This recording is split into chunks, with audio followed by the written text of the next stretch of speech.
Hello friends, welcome to Sweets and Spices with Sikha. সকলোকে স্বাগতম জনাইছো।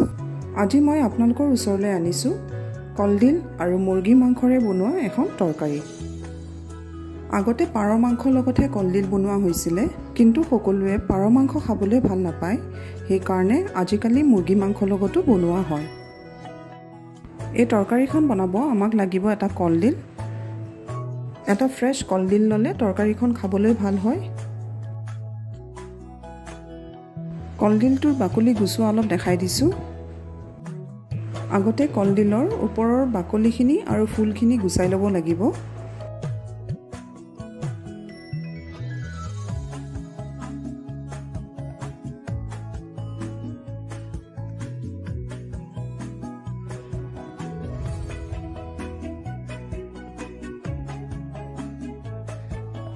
ওপৰৰ দাঁত বাকলিখিনি গুচোৱাৰ পিছত এটা বগা পাৰ্ট ওলাব।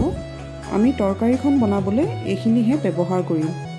এই দাঁত ঠাৰিডাল কাটি পেলাই দিব, কিন্তু কলডিলৰ দাঁত বাকলিখিনি আৰু ফুলখিনি আমি নেপেলাওঁ। এইখিনিৰে পিছত পকৰি বা চাটনি বনাব পৰা যাব। আহকচোন চাওঁ এই তৰকাৰীখন বনাবলৈ আমাক আৰু কি বস্তু লাগিব। কেইপিচমান আলু লৈছোঁ। আলু লোৱাটো অপচনেল হয়, আপোনালোকে ইচ্ছা কৰিলে আলুটো বাদ দিবও পাৰে। দুটা মিডিয়াম সাইজৰ পিঁয়াজ মিহি মিহিকৈ কাটি লৈছোঁ। আদা নহৰুৰ পেষ্ট, তেজপাত, কেঁচা জলকীয়া, গৰম মছলা, হালধি, জিৰাৰ গুড়া, জালুকৰ গুড়া আৰু নিমখ লৈছোঁ। আৰু 800 গ্ৰাম মুৰ্গীৰ মাংস লৈছোঁ। তৰকাৰীখন বনোৱাৰ আগে আগে আমি কলডিলটো কাটি ল'ম। হাত দুইখনত ভালকৈ তেল সানি ল'ম যাতে হাতত দাগ নবহে। সকলোৱে কলডিল বেলেগ বেলেগ ধৰণত কাটে। মই কলডিল কেনেকৈ কাটো অলপ দেখাই দিছোঁ।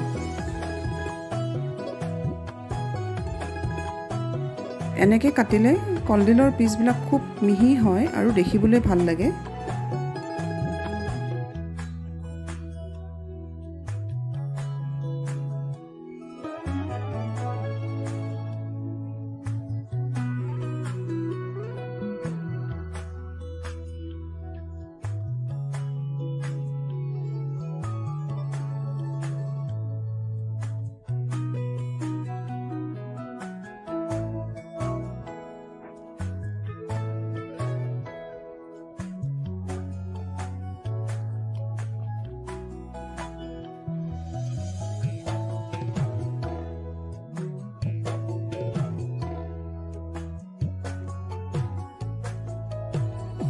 মই ইয়াতে আঠিয়া কলৰ কলডিল লৈছোঁ, আৰু আমি সকলোৱে জানো আঠিয়া কলৰ কলডিল তিতা নহয়।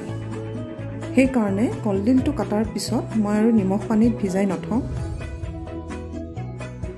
কলডিলখিনি কাটা হৈ গৈছে। আমি এতিয়া তৰকাৰীখন আৰম্ভ কৰিম। কেৰাহী বা ননষ্টিক পেন এখনত অকণমান তেল গৰম হ'ব দিম। ফ্লেমটো কম কৰি পিঁয়াজখিনি ভাজি ল'ম।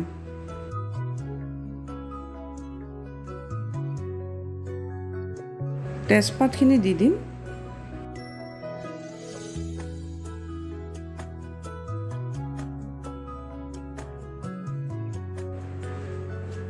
ভাজি থাকোঁতে অলপ নিমখ দি দিম।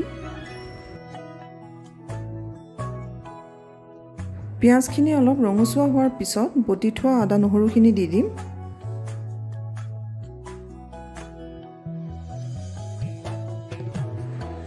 আদা নহৰুখিনি ভাজাৰ পিছত আমি কাটি থোৱা মুৰ্গীৰ মাংসখিনি দি দিম। লগতে কাটি থোৱা আলুখিনিও দি দিম। আলুখিনি বহুতে আগতীয়াকৈ অলপ ভাজি লয়, তেনেকৈও ল'ব পাৰে বা একেলগে মাংসখিনিৰ লগত ভাজি ল'বও পাৰে।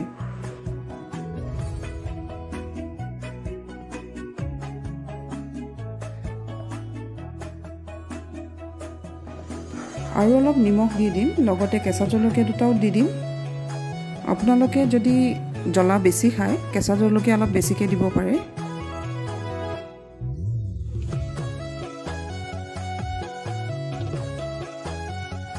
প্ৰায় 4-5 মিনিটমান মাংসখিনি আৰু আলুখিনি এনেকৈ ভাজি ল'ম। তাৰপিছত কাটি থোৱা কলডিলখিনি দি দিম।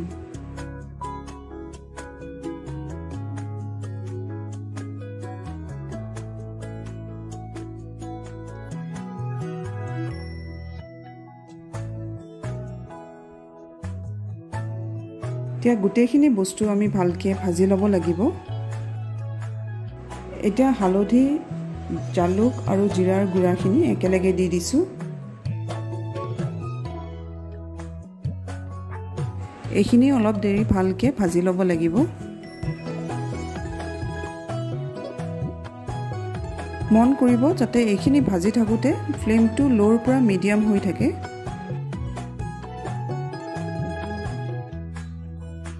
এইখিনি ভাজা হৈ গৈছে এতিয়া ইয়াতে আমি অলপ পানী দিব লাগিব ইয়াতে প্ৰায় 3 কাপ মান পানী দিছো মই ইয়াতে অলপ গ্ৰেভি ৰাখিম সেই কাৰণে পানী অলপ বেছিকৈ দিছো আপোনালোকে যদি তৰকাৰীখন অলপ শুকানকৈ ৰাখিব বিচাৰিছে পানীৰ পৰিমাণটো অলপ কমকৈ দিব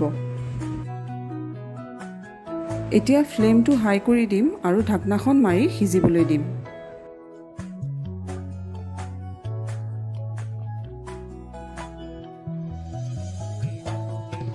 অলপ দেৰি পিছত ঢাকনাখন গুচাই এইখিনি লৰাই দিম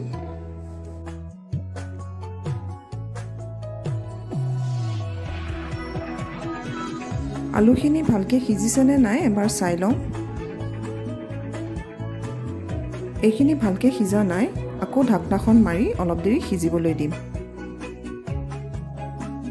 অলপ দেৰি পিছত ঢাকনাখন আকৌ খুলি চাম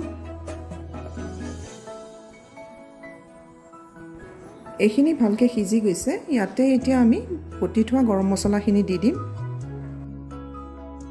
গৰম মছলা দিয়াৰ পিছত তৰকাৰীখনৰ খুব ধুনীয়া সেন্ট ওলাইছে অলপ দেৰি ভালকৈ মিলাই দিব লাগিব